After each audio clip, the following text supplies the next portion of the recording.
تو هنوز حاضر نشدی؟ پاشو حاضر شو، حتی باید حالا رو هم تو حاضر کنی. به من چه ربطی داره؟ من اون مجنون نیستم که توی عروسی لیلی دیوونه شده بود. رومی به این چیز علاقه‌ای نداره. دختر یه احمق، من دارم راه تو رو صاف میکنم. ولی به نظر میاد شما راه پرپیچ و خمی برای زندگی من انتخاب کردین. برای رسیدن به مقصد هر راهی رو میشه امتحان کرد. واقعا؟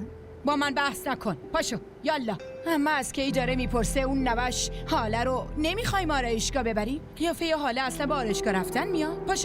پاشو یه رژ لبی چیزی به صورتش بمال. ای خدا، دلم میخواد خفش کنم. مامان بزرگ،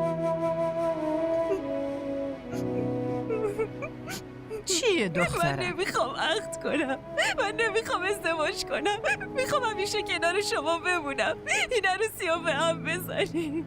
وای حاله، این دیگه چه حرفیه؟ اول خودت بله رو گفتی، اما الان چرا میخوای منصرف بشی؟ تو چرا اینقدر گریه میکنی؟ خب گریم میگیره. شما میتونین درستش کنین مامان بزرگ. من نمیخوام ازدواج کنم. مگه من عمر 9 دارم دخترم؟ شاید امروز، شاید فردا بمیرم. خیلی خوبه که تو ازدواج کنی. از این خونه که راحت میشی، مگه نه؟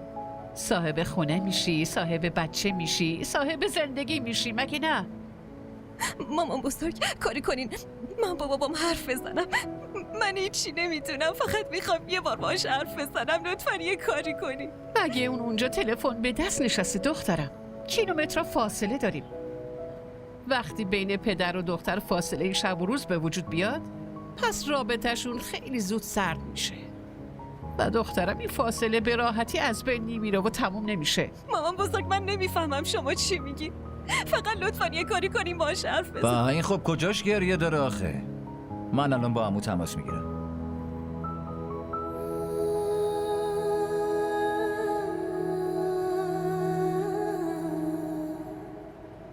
الو، سلام، این شماره فعلا در دسترس نیست. لطفاً بعد از شنیدن صدای بوق پیغام خود را بگذارید.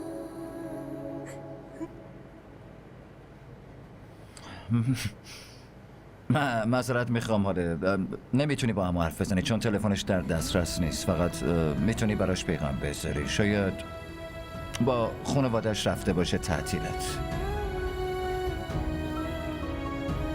با خانواده‌اش؟ همراه ما باشید و فراموش نکنید که سابسکرایب کنید تا بهترین سریال ها را با دوبله فارسی از تلویزیون DDTV تماشا کنید.